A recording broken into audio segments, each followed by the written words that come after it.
बर' हारियाव बयनिख्रुइ लाजिनांथाव सासे दैदेनगिरि होनबा हाग्रामा महिलारि जाय बिथाङा इलेक्सन देरहानानै 5 बोसोर खेबसेबो एसेम्ब्लियाव फैयाखिसै।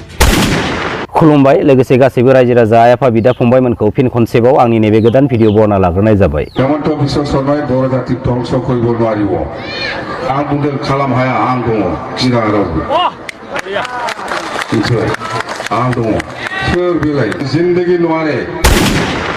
मानगोनां प्रमद बर' बिथाङा माबायदि बाथ्रा बुंनानै बुहुमनि साफ्रोम बर' फिसाफोरखौ खोनासंहोबोदोंमोन आरो मानगोनां प्रमद बर' बिथाङा माबायदि बाथ्रा बुंनानै समायखिरा लाबोदोंमोन।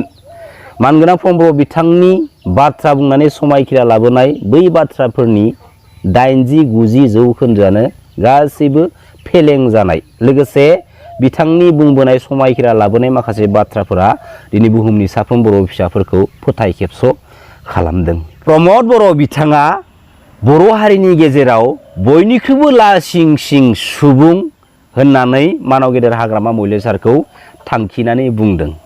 दिनै मानाव गेदेर हाग्रामा महिलारि सारा लासिंसिं सुबुं ना मानगोनां प्रमद बर' नोंथाङा लासिंसिं सुबुं? जेराव मोननैसो बाथ्रा बुंनि आङो।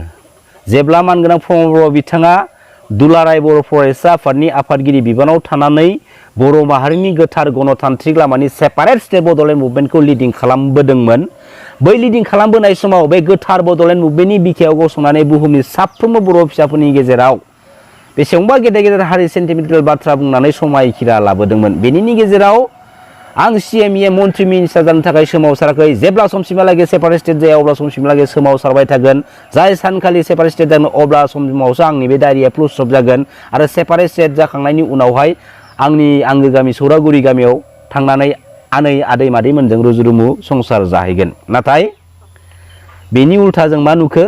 थांनाय 2020-27 जानुवारि बिटिआर एग्रिमेन्टनि गेजेरजों गावनि थाखाय गावनि सुबिदाखौ लाग्रोनो थाखाय गोसो सिंनि सुजुखुमानानै दोनखुमानाय सिमां थांखिखौ जाफुंनो थाखाय खायदा बोराय बाहायनानै गावआ गावनिखौ जोंनि बे बिटिसि पलिटिकेल सिस्टेमाव खायदा बोराय बाहायनानै CMनि शेयारखौ लाबाय मोनबाय। ओरैनो मोनाखै। बिटिआर एग्रिमेन्टनि गेजेरजों बिटिसिनि माखासे थाखानाय मुवा बेसादफोरखौ ओजों हरलाय ओजों लाबलाय खालामनानै मोनसे दान बान्था महरै 5 बोसोरनि थाखाय खायदा बोराय बाहायनानै मानगोनां प्रमद बर' बिथाङा बिटिसि काउन्सिलाव CEMनि शेयारखौ मोननो हादों। बेबो बे स्टेटनि पलिटिकेल सिस्टेमजों गादब जानानै दोनजाखानानै सालायजानो होजानाय। बेसे लासिंसिंनि बाथ्रा। अब्ला दिनैयो बर' हारिनि गेजेराव बयनिख्रुइबो लासिंसिंसिन लिडारा सोर? मानगोनां रायजो राजा नोंथांमोना दिनै बिजिरनानै नाय। बिटिआर एग्रिमेन्टनि उनावहाय बिटिआर एग्रिमेन्टनि दफाफ्रा थिनानै दोननाय समनि गेजेराव जाफुङाबाथाय आसाम स्टेटनि सोरबा केबिनेट मिनिस्टारनि न'नि लांगोनायाव थांनानै सुइसाइड जाहैनायनि बाथ्रा मोनो। सुइजारलेण्ड बानायगोन जोंनि बिटिसि बड'लेण्ड बिटिआर ओनसोलखौ। नुद' सुइजारलेण्डखौ?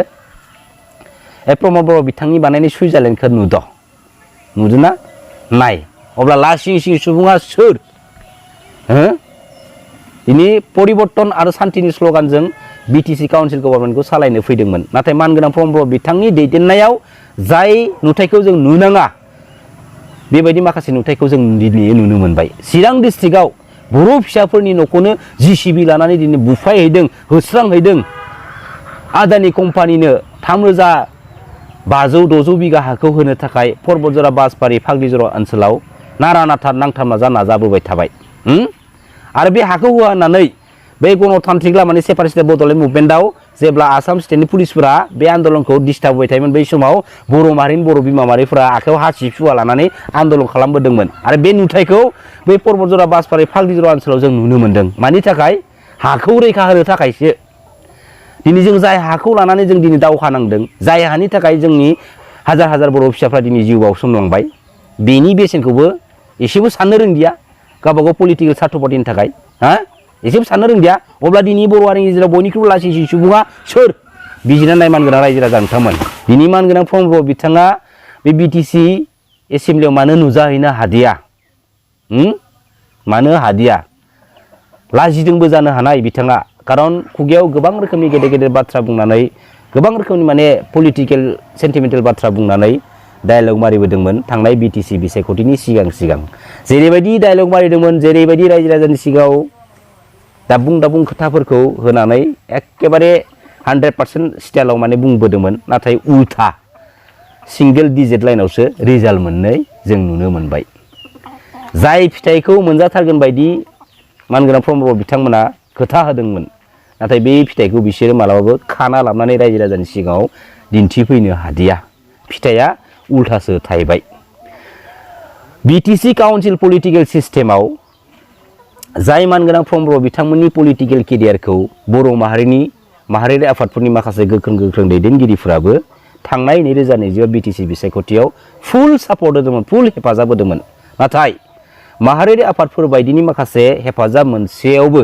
दिनै मानगोनां प्रमद बर' बिथांमोना जोंनि बे बिटिसि काउन्सिल पलिटिकेल सिस्टेमाव सोमोनांथाव मोनसे रिजाल्टखौ दिन्थिफुंनो हादिया अब्ला बे माखासे नुथायफोरा रायजो राजानि सिगाङाव मा गोहोम खोख्लैहोनो हादों मा गोहोम खोख्लैहोनो हादों जेराव मानगोनां प्रमद बर' बिथाङा थांनाय 2027 जानुवारि बिटिआर एग्रिमेन्टनि गेजेरजों जोंनि बे बिटिसि काउन्सिल पलिटिकेल सिस्टेमाव एन्ट्रि मारिफैदों आरो 2020 मायथाइनि बिटिसि बिसायख'थियाव मानगोनां प्रमद बर' बिथांमोननि दैदेननाय इउपिपिएल पार्टिया गासै मोन 12टा सिट्सखौ लानानै देरहासार खालामनो हादोंमोन बेराफारसेथिं 2020 मायथाइयावनो बिजेपि बायदि मोनसे पलिटिकेल पार्टिया जोंनि बिटिसि काउन्सिलाव इजिलि मोनसे एन्ट्रि मारिनो हानाय लामाखौ सुजुग सुबिदाखौ मोनदोंमोन आरो 2020 मायथाइनि बिटिसि बिसायख'थियाव बिजेपि पार्टिया जागायजेननाय समावनो स्टार्टिं समावनो गासै मोन 9टा सिटखौ लानानै बिसोरो देरहासार खालामनो हादों आरो थांनाय 2020 मायथाइयाव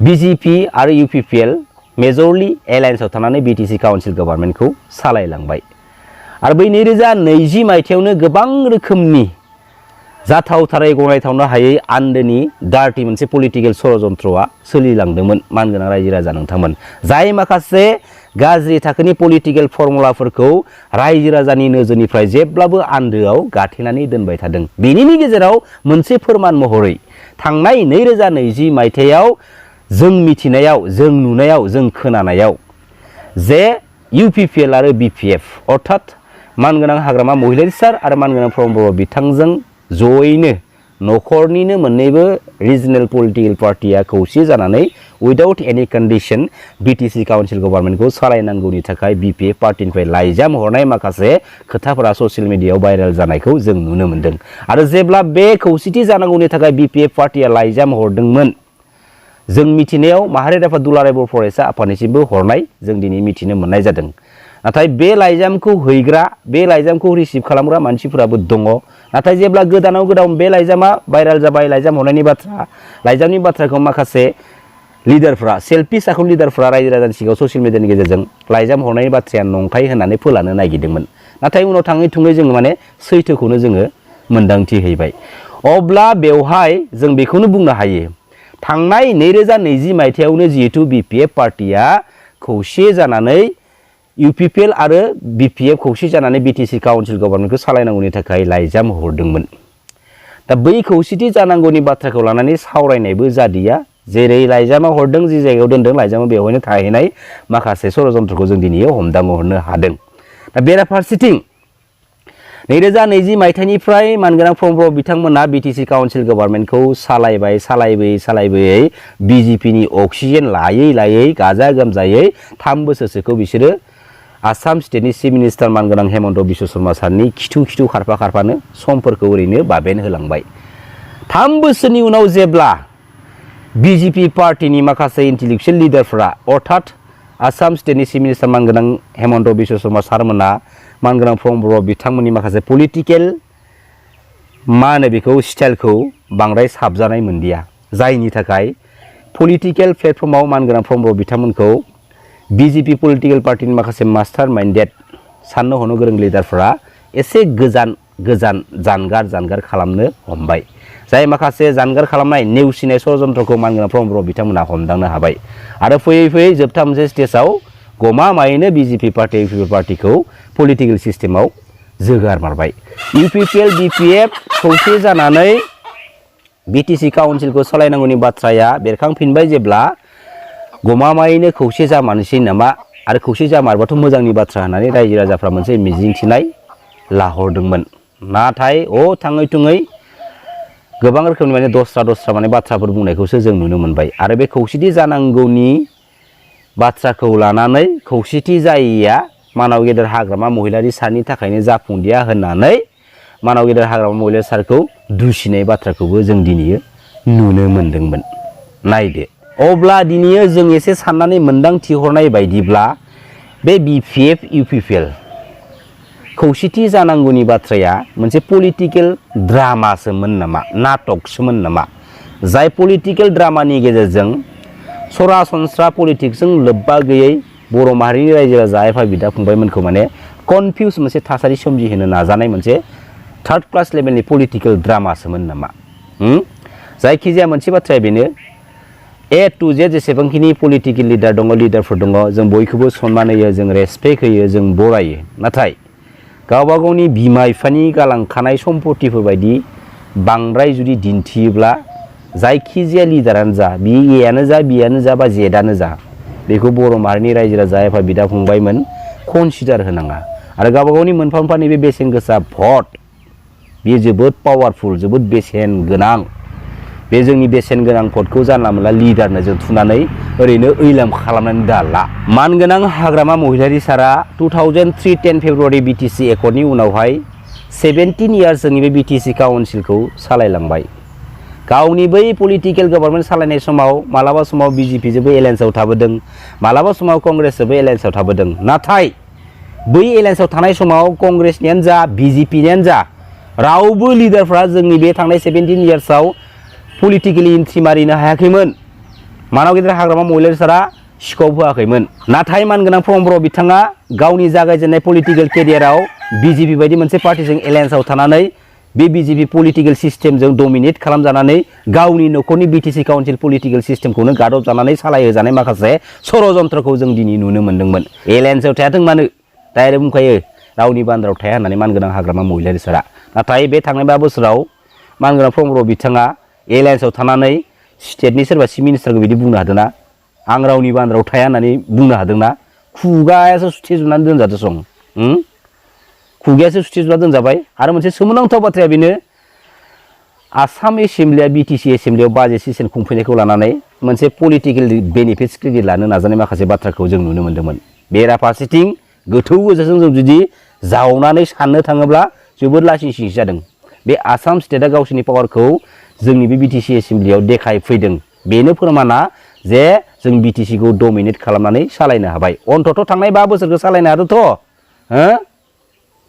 BTC एकर्डनि गेजेरजों बै समाव चिफ आरो BTCनि चिफनि जा स्टेटासआ रेंक केबिनेट मिनिस्टारिंमोन, सासे EMनि रेंकआ जाबाय स्टेट मिनिस्टार लेभेलनि। जोंनि न'आव थाखानाय माखासे मुवा बेसादफोरखौ थांनाय 2020-27 जानुवारि BTR एग्रिमेन्टनि गेजेरजों फाननानै खोमानानै BTC काउन्सिल पलिटिकेल सिस्टेमाव मोनसे सिट पावार दान बान्था महरै मोननाय माखासे स्टाइलखौ जों दिनै एसेब्लाबो नुहुरदों। दिनैयो जोंनि बे पलिटिकेल सिस्टेमाव जोंनो गोख्रों गोसोनि, स्ट्रं मेन्टेलिटिनि माखासे पलिटिकेल सिस्टेमखौ डमिनेट खालामनानै गावनि माहारिनि स्वार्थखौ जेब्लायबो लानानै बाथ्रा बुंनो हाग्रा लिडार दैदेनगिरिखौसो बे पलिटिकेल सिस्टेमाव जोंनो नांगौ। जायखिजाया बर' माहारिनि सिस्टेमाव लोरबां गोसोनि, अहंकार गोसोनि, गावनिखौल' मोनबानो गोजोनग्रा आरो गावनि थाखायल' बाथ्रा बुंग्रा, गावनि थाखायल' खामानि मावफ्लानानै दिन्थिग्रा लिडार दैदेनगिरिफोरखौ जोंनो नाङा। आरो बेफोरबायदि आखुनि लिडारफोरखौ जोङो स्कप आरो चान्स होनाङा। नंगौना नङा? गोजोन्थों, खुलुमबाय। जय बर' हारिनि, जय बर' बिमानि।